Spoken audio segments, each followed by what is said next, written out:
am here with Django actress Laura Cayouette. Laura, how are you? I'm great, thank you.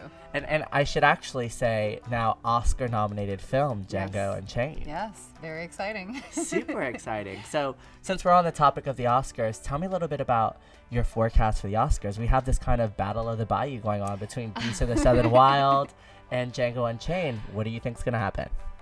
Well, my hope is that Django will win quite a few of these awards. I am excited for Quentin Wallace, who's like the youngest person to ever be nominated and not competing with any of our categories. So I'm going to root for her all the way. Absolutely. So tell me a little bit about your character in the film and what it was like working across from Leonardo DiCaprio.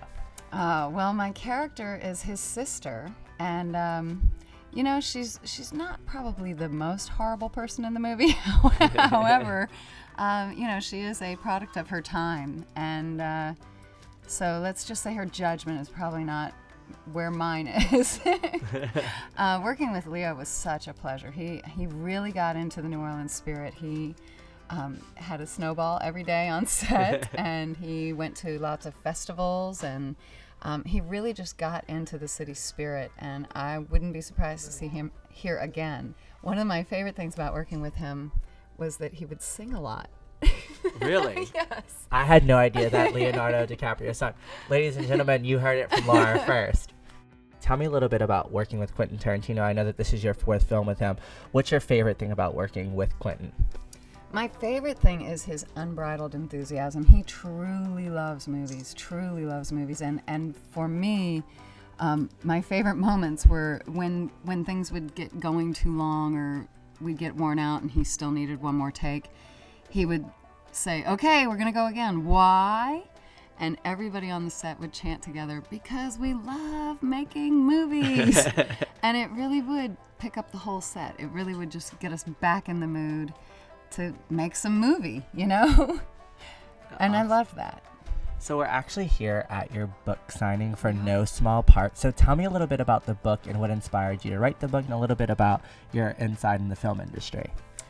Well, my insight is based on over 20 years in this industry, and I've been really privileged to have been mentored and taught and helped and influenced by and observed I don't even know how many Academy Award winners, Golden Globe winners, and the like, and I'm trying to pay forward a lot of that information that was passed down to me. My very first movie was Evening Star, the sequel to Terms of Endearment, and I remember Shirley MacLaine stealing our scene right out from under us, and she had no lines in the scene. She had no lines whatsoever, and I watched what she did and just thought, okay, I can duplicate that. I can give myself permission to be a scene stealer, and now I wrote about how to do that. So well, I think that's extremely bold to, you know, be a scene stealer just like Shirley MacLaine, who's, you know, well, let's not go extremely that legendary, far. I don't know but I about love just it. like her. Well, I definitely look forward to reading your book. Maybe I should take a lesson or two. Well, my book touches more on how to handle the lifestyle of the actor, and it does have a lot of the acting